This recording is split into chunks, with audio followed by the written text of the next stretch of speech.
Hello! In this video, we will teach you the basics of a gastrostomy button or G button insertion. We will 1. Identify the parts of the G button kit, 2. Properly set up the procedure and patient, 3. Correctly position the patient, and 4. Demonstrate proper technique. The purpose of this video is purely educational. Let's go over your needed supplies: G button kit, sterile water, gloves, lubricant gel, and a urinary catheter that is smaller than the French size, optional. Indications to perform a G button insertion is a pulled button, leaking button, and routine care. Before performing the procedure, examine the patient's abdomen for any open wounds, lesions, rashes, or any obvious lesion that could hinder your insertion. Also ask the guardian if the patient has difficulty with G button insertions. The most common problem is a nervous patient. You might need to consult Child Life, use intranasal or oral midazolam or other distraction techniques. Note that the longer a G button is out of the stoma, the more likely the stoma will contract and make the insertion more difficult. Open the kit and examine the contents.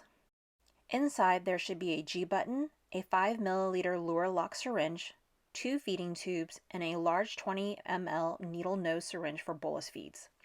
First, make sure that you have the right size G button by looking at the label on top. Then with your sterile water, use the 5 ml luer lock syringe to inject at least 3 to 5 ml of sterile water on the side port to ensure that the balloon is intact.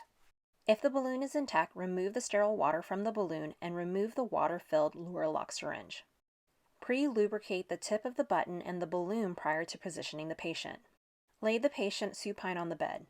You may need extra holders or wrap the patient's shoulder girdle, pelvic girdle, and knees.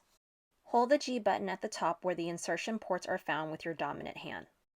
With your non-dominant hand, hold the skin around the stoma taut, making the stoma patent. When the patient exhales, quickly insert the G button into the stoma. It is common to have some resistance. If you cannot insert the G button into the stoma, you may need to insert a urinary catheter of a smaller French size as a temporizing measure.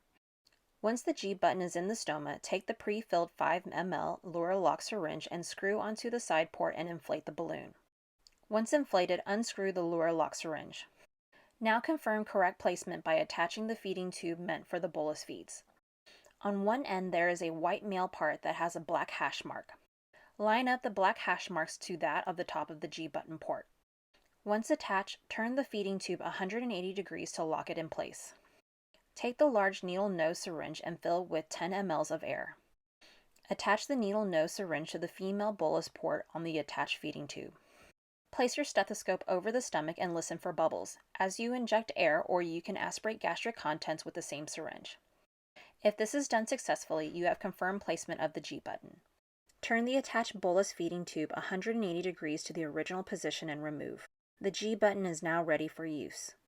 The remaining supplies in the G button kit can still be utilized for future use. Clean off the patient and apply any appropriate dressing.